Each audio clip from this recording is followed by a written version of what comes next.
Hello, everyone. Welcome back to Spiritual Astrology. So, I didn't know I was recording there for a second. Anyway, today I wanted to talk about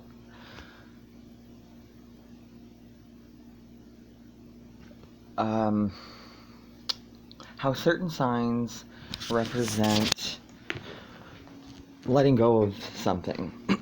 Because I'm recording this right now in the season of Pisces, because Pisces is all about letting go, all about the unconscious, all about the wrapping up of the whole cycle. It's kind of like a summing up, a rehash of everything that happened before. See, I see Pisces as very much like the remix sign. You know how there's like a song and then a remix is made? Not to say that Pisces is like fake or, contrived, but they are so ridiculously complex and beautiful, sensitive, creatures, like people. But every sign has to let go of something. So, Aries, people with a strong Aries accent in their chart, like if you have an Aries sun, Aries moon, Aries rising, you basically in past lives were too much, you focus too much on letting go. You might have been lazy. So in this life, you are being forced, your ego is forcing you to let go of wanting to be lazy or letting go or going with the flow. So in this life, your Aries energy is telling you that in order to move forward, in order to grow, in order to expand your consciousness, you have to just do it. So you already know this, like your ego is telling you that this is a good thing. But sometimes this can be bad because you might want to continue doing something, you might want to act all the time, but you can't. Sometimes you have to let emotions in and slow down so you can process and then you start moving again. So that is a thing that Aries needs to realize, is that sometimes you fear itself, right? So when you have a fear of fear itself, you might get fooled by yourself. So remember, Aries, that even though you're amazing, you should be proud of yourself.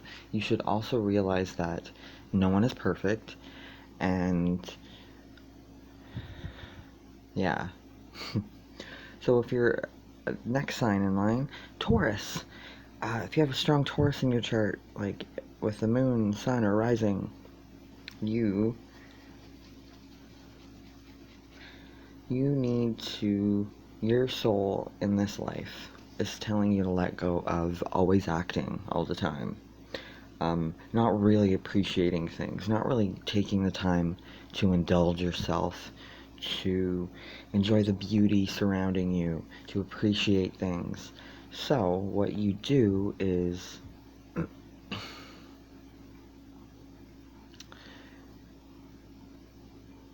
yeah, you need to appreciate things. What am I getting at here?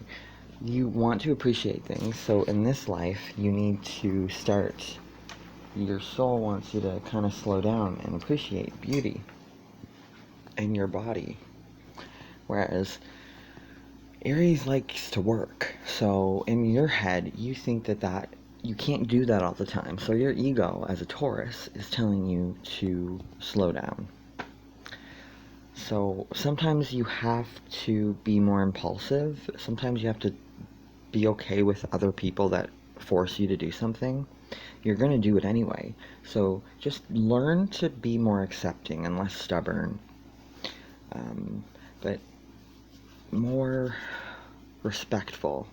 Because once you balance yourself with other people and learn how to get along with a variety of people, you as a Taurus will absolutely appreciate things in a different light. So take chances for the sake of it sometimes. Don't do it all the time. You don't like doing that anyway, but why not sometimes, right?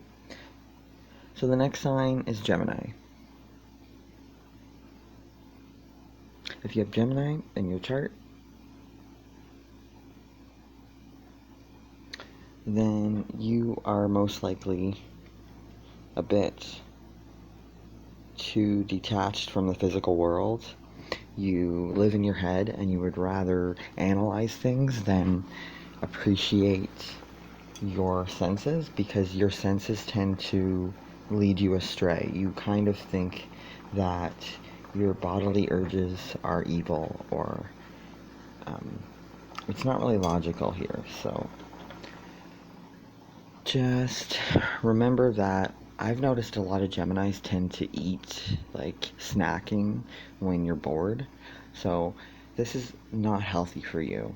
I think the best thing a Gemini can do is to be present. So if you want to be present, play like a video game like Tetris, or like a racing video game or something like that, or do a crossword, um, something like that, just to kind of get you present. And then once you're present, you are able to slow down, take one thing at a time, and it's just better for everyone.